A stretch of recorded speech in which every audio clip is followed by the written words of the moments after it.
You better tell them or I will. You better tell them. We gon' talk about wrong, right, death, life. Talk about anything you like, you better tell them or I will. You better tell them or I will. You better tell them. We gon' talk about broke, rich, real life-ish. Speaking like this, I can't miss. You better tell them or I will. You better tell them or I will. You better tell them. We gon' talk about the old, young, smart, dumb. Let me show you where I'm coming from. You better tell them. So Pops didn't call within 3 hours, so you knew it was over. And then from what I'm getting here, it was a couple of dating, we going together, we gonna get married, we gonna take over the world, but it's still not happening, right? And which is cool. And do you think that could be from your mother's example or a longing for it? What did you discover through your self-analyzation that was causing you to behave like that? I knew because the first day of college, I hopped in the car with a guy. Oh, goddamn. I knew it. And the whole team saw it. Everybody saw it. And I said, I knew there was probably some people who felt away about that because I'm a freshman. And when you get attention, it's hard because it's like, well, we've been here years. Attention. And I'm not saying any names. I'm just saying, I got in the car and that's a person who was a friend. I think the main thing I loved was the attention from men. I think that men are the people, it's like a life source. I think that we don't have any education, power, or logic without men. And I think we're always supposed to be in pursuit of the knowledge men have. Okay. My mom taught me that. She told me, she was like, I don't know, if it wasn't for your dad, it wouldn't even be nothing. So I always took that like, right, we have to fight for them. Okay. We need them. We need the direction. See, she told me, she said, I gave you the best gift in the world. I gave you your father. Okay. So you think I came out your vagina, but you think you gave me my father. But now that she's gone and been gone for my life, I was like, well, I guess it is the best gift. Right on, man. Shout out to heaven. So earlier you had mentioned assaults and things of that nature that happened. Yeah. How did you work through that? What was some of the things? Not necessarily we will not be graphic in what happened, but the repercussions or the consequences that happen, because I'm pretty sure once you're assaulted, violated, or something kind of rocks your brain, and then the behavior changes, and you what we call today wilding out. Yeah. So how did you do that, and then how did you recover or resolve that? Because if I'm not mistaken, you have children now, right? I do. Okay, go ahead. I do. So you said at some point you had to resolve that. Yeah. So this cycle don't keep turning. Yeah, and for me, my mother was never able. I do believe my mother was abused by some person in this situation. Because I've heard some things, high, drunk, and I'm like, who did it? Threw a shoe and all this stuff. Like, put the beer down and so I know deep down something happened somewhere. For how I resolved it is just to keep going, to say in my mind, okay, this is just a season. I do live my life in seasons, about 60 days a piece, and I throw it away. Okay. It doesn't matter who's in it and what's there. Elaborate on that some more. How did you get to saying I'm gonna keep this in a 60 day window and then out then new?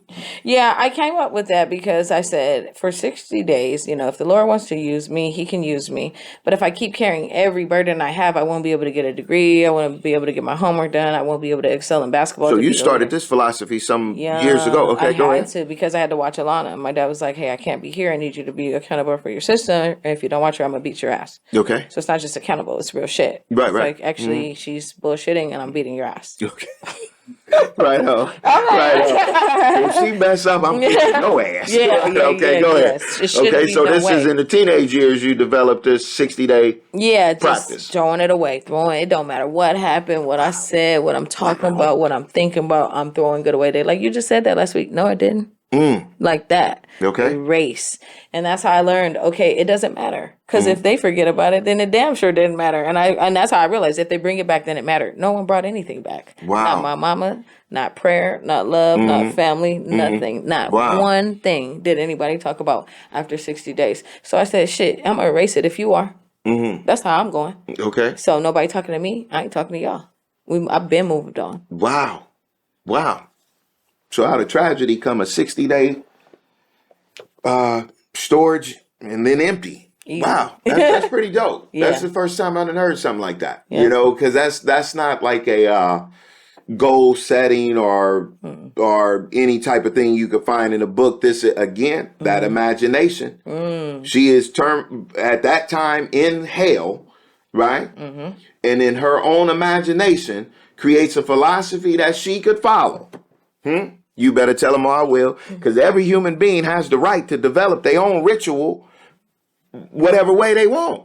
But a lot of us come up beat over the head, not physically, but you're beat over the head with what you should do, shouldn't do, how you should, whoop, whoop, and you get locked into this thing, and you never get the opportunity to look at why you believe or why this is like this. Yeah. So for you to develop that as a teenager, due to not wanting to take an ass whoop if your sister messed up, is pretty damn cool. Okay, so you 60 days and then dump, 60 days, then dump, 60 days, and this is going on up until I'm saying right now because you operate this way in your household. So what was the main theme? Let me put it like this. Okay. Now it's good to practice a philosophy. Yeah. But what was the theme that kept occurring even after the 60-day dump that you had to resolve and now is resolved? Okay, good. And this is deep because you're getting deep here. I can't believe these questions. You better This tell is them it. all Y'all I will. better be for real. He knows. It's true. He knows. And I will say this. I realized after having children, I realized every time Mother's Day came, it started to think. I said, I never was a mother. And then it starts to deal with me because I have my own Mother's Day. Then I have to celebrate my stepmother. Then I have a biological mother. And then my children have to acknowledge me. Right. Then I have to acknowledge my Aunt Felice. So Mother's Day is going to be a Molotov cocktail It's of my emotion. favorite day of the year. Oh, wow. Absolutely. Yeah. You must come to Sean P's Mother's Day brunch. Shit off the chain. Hey, mimosa. You heard? This is going to be our 7th year. Yeah. Go ahead, though. Mimosas. Yeah. And all day. amen. Okay. Amen. No, that's awesome because mothers need to be celebrated. And it was the first time I ever realized that I did feel people would call me, and on Mother's Day they would acknowledge my mother instead of saying Happy Mother's Day, Tamaiya. They'd say, I know this day is hard for you since your mother is dead. And I thought, actually, it wasn't. I was having a good month. They brought me. Until your ass called. Until you call with that bullshit. Right, Until you keep reminding me. Okay. I know she's dead. Wow. I know she's dead. Okay. But we can't go over it every year because I'm trying to get out of that. Right, okay. I'm trying to get out. But how am I going to get out? So my kids, I decided to never tell my daughters that my mother was dead, but my ex-husband told them. Okay. Because somehow it came up. And so I was sitting there playing, thank you, Lord. I just want to say, I'm playing the piano. And my oldest daughter says, Mom, we have something to ask you. And start the piano.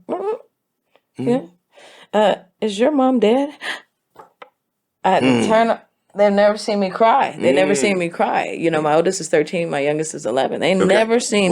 They have never seen a tear. Right. They know it happens. They're pretty sure, but I had to turn away. So going out the room. Right. Let me tune up the let me tune up the piano. Let me put myself together here. Give me a moment. Right. Okay. Let me fix the piano. And I say, oh Lord. Right. Why would he do this? Because we're divorced. And I thought it was I was just like, wow, wasn't ready to tell them. But I realized people won't acknowledge you if you don't acknowledge yourself. And I never acknowledged myself on Mother's Day that I didn't have a mother to do. They don't acknowledge it. I don't acknowledge it. But I forget all those Mother's Day I miss for myself with my own mother not there. Right. It hit me like, wow. Right. Yeah. I missed it. I forgot to be sad. Right. And if not sad, but not celebrating your mother on Mother's Day, right? Yeah. Then it's no big deal to me. But yet the daughters ask about it and jerk a tear out your ass. Because look here, let me tell you, baby, if you don't cry, you don't recover. That's for all you the men don't cry and be tough yet. I cry. I want my chin to tremble. I want snot. I need the whole thing, right? Because I know I'm going to be all right. In the words of common sense. Come on. Now common. He said, when you cry, it's taking your soul to the cleanest. That's right. Yeah, word. So that was the main thing because... Man, look here. I'm going to share this with you. This is how I run mine. The queen run the castle. The mother, the woman, is the most powerful thing walking the planet. It is the only thing that can pump 2 heartbeats or more at one time. So Mother's Day is the day that I turn it out. And my wife has been participating for the last 3. But it's because when we bought our new home a while ago, she, at that time, her mother was her family dynamic was beginning to change, meaning the tradition they had where we went to this house for Thanksgiving and then at her parents' house was Christmas. Okay. So now the guard is beginning to change. So she does Thanksgiving and Christmas, which let's do it. You know, I'm all in with you, but that's not Mother's Day is my thing. Right. So, you know, and so we're going to make sure you come to the Mother's Day brunch. And because it be cracking, the music, the laughter, the jokes, the folklore, all of that, man. And what we've been doing is not only has it been immediate family, but then we would invite a friend. But once you make it through the door, you don't need an invitation again. It's every year on that day. Awesome. So once you come, you're not getting another invitation. Goddamn it, you know where it's at. Amen. The only way you're gonna get another invitation is if the address changed. But anyway, so boom. So you have that moment. Yeah. And then you realize, this is lingering from the relationship I had or did not have, or however me and mom's ended up. Yeah. And then you resolve that. So now you celebrate yourself on Mother's Day. Yes, I celebrate myself. I celebrate my stepmother. And then I don't do a celebration for my mother just because she's, and I asked people if you guys could just not bring that up. And I had to get vocal. Like, look, not today. I did it because I know. Right. And it's just bringing up weird energy. And until I get to a place, as I'm a 37, I told them maybe by 40. But there's still so many unresolved things that people try to start having conversations. I'm like, you're not there. I'm not there. So let's just keep it about me and the other mothers. And then that's that. But it did make me start to think, wow, I'm growing up. Because first of all, I can't believe I'm a mother. Right on. It's a blessing. It's a miracle. Absolutely. And I'm excited that they brought that out of me. I wasn't feeling things. My dad, they told him I had an emotional disorder. Took me to the doctor. I had to take medication through the nose. Oh, man. Real shit. Shit. When I was in 8 Mile. This was back in Detroit. Right. Seeing things. They tried to knock you off. The Ritalin and all the rest of this. Put you on the short bus and on the stage behind the curtain. Yeah. Oh, God, man. Thank God for your dad, because they tried to do the same thing. And my dad told him he will not be taking that. But I sat behind the curtain. That's right. Yeah, sat behind the curtain on the stage, boy. You know. Because they don't... it's something about people like us with the energy that we have. One thing that I've learned is that I was the one that shouldn't have never tried to fit in. I'm the one that was supposed to stand out.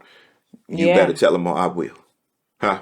We coming for their ass. That's real. Right, because now I know. Yeah. Like the different things that you do to keep your life in order. Most people will never think that they could do that.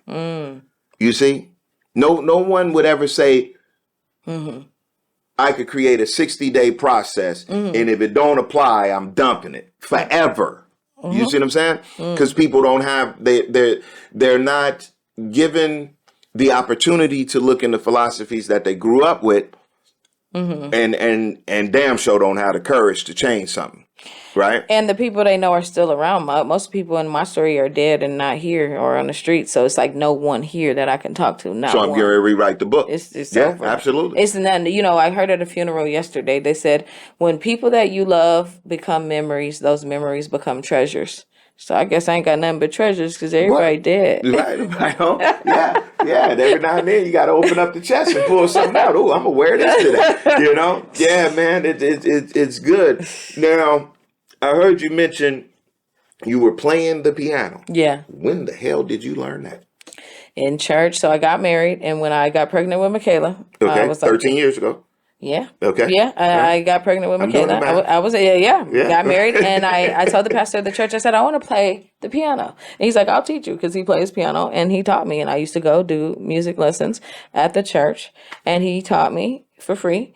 And I love that. Pastor Walter Rogers, I appreciate you because I can play now. I can play a tune, and my daughters know that, and I have videos of it. I hope they cue that in. Put it in. Put it in. So wait a minute. So you learned how to play the piano at 20-something years old? Yeah. Wow. Yeah. It'll bring you to it. Okay. Now, wow. And you sing. I feel like I can make it. The storm is over now. Okay. Right on. Okay. Well, hell, we're going to put a pin in that. Okay. We're going to stop it right there. Okay. Oh, shit. You better tell them I will. I wasn't ready for that one. That's right. I'm getting to the point. Be patient. Tell them I will. You better tell them I will. You better tell them. Yeah. You are now tuned in to the #1 podcast on the internet. Sean P. You better tell them.